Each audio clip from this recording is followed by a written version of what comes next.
ఈ ఎండిన పువ్వులు ఉంటాయి కదండి, దీన్ని నీడన ఆరబెట్టుకోండి కోసి.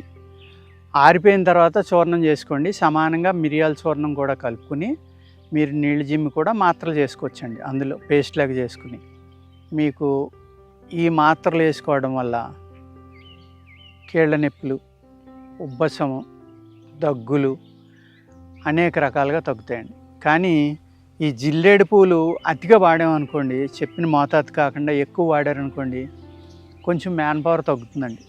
ఎందుకంటే అతివేడి చేయటం వల్ల మీ స్పెర్మ్ పలచబడిపోతుంది. ఈ పురుషత్వం అనేది కొద్దిగా తగ్గడానికి అవకాశం ఉంది. కాబట్టి డాక్టర్ సలహా మేరకే ఈ యొక్క నేను చెప్పినవన్నీ కూడా మీ బాడీ సిమ్టమ్స్ని బట్టి డాక్టర్ యొక్క సలహాలను బట్టి వాడుకోండి.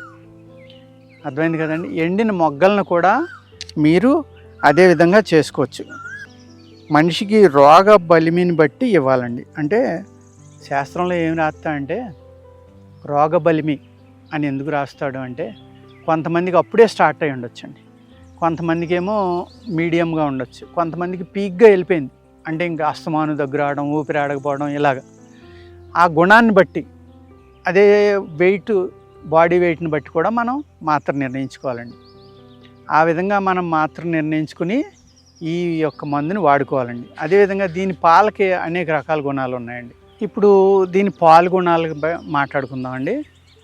దీని పాలల్లో కొద్దిగా ఉప్పు కలిపండి, ఆరబెట్టుకుంటే చూర్ణం అవుతుంది. ఆ చూర్ణాన్ని మామూలుగా కూడా ఆరబెట్టుకుని ఉప్పు కలుపుకోవచ్చు, లేదా ఉప్పు కలిపి కూడా మీరు ఆరబెట్టుకోవచ్చు.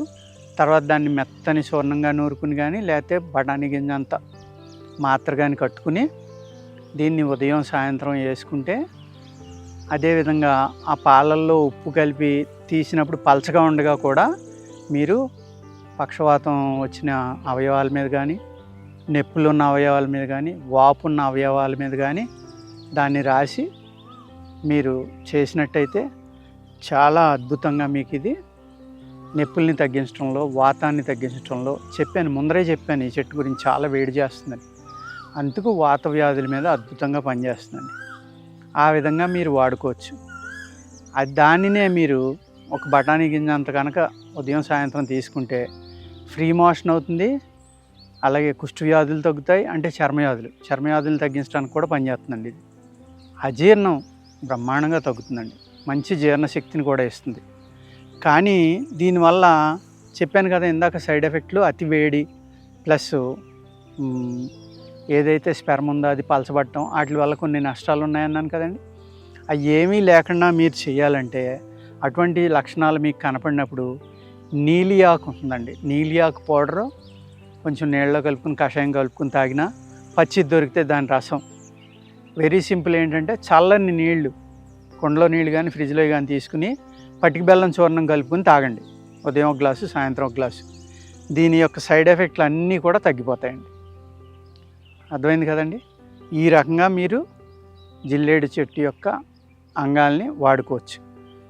వేరు గుణం చెప్పలేదు నేను. దీని యొక్క వేరు ఏదైతే ఉందో ఆ వేరు గంధం అంటింతే మీకు చర్మవ్యాధులు, అంటే చర్మం మీద దురద కానీ, దద్దురు కానీ, ఏదైనా కుట్టడం వల్ల ఏర్పడిన చిన్న చిన్న విషం క్రిములు, అంటే తేనెటీగలో విషం ఉంది కాబట్టి అది కుడితే నొప్పి వచ్చి బాగా వాస్తుంది.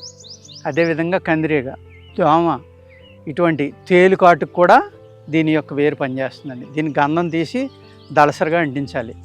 అలాగే ఆ గంధం కొద్దిగా తినొచ్చు కూడా, ఒక అణ ఎత్తు 2-3 సార్లు రోజుకి తింటే లోపలికి వెళ్ళిన విషయం కూడా విరిగిపోతుందండి. ఎక్కువ తినొద్దు ఇది. అదేవిధంగా వైద్యం సలహా లేకుండా దీన్ని మీరు సొంతంగా ఎక్కువ ప్రయోగాలు చేయొద్దండి. అర్థమైందండి. దీంతో ఎక్కువగా మీరు ఏం చేస్తారంటే, ఆయిల్స్ చెప్పాను కాబట్టి ఆకురసంతో అలాంటి ఆయిల్ తయారు చేసుకోవడం, లేకపోతే ఆనందం అంటించి వేడి చేసి కట్టుకోవడం, ఇటువంటివి చేయండి. కీళ్ళ నొప్పులని ఇవాళ అందరికీ, అంటే ఆల్మోస్ట్ అబోవ్ 50% కీళ్ళ నొప్పులతో బాధపడుతున్నారు. కాబట్టి దీనిని మీరు కీళ్ళ నొప్పులకు వాడుకుని దగ్గులు, శ్లేష్మం ఇలాంటివి తగ్గించుకుని ఆరోగ్యంగా ఉండాలని కోరుకుంటా. నమస్కారం అండి.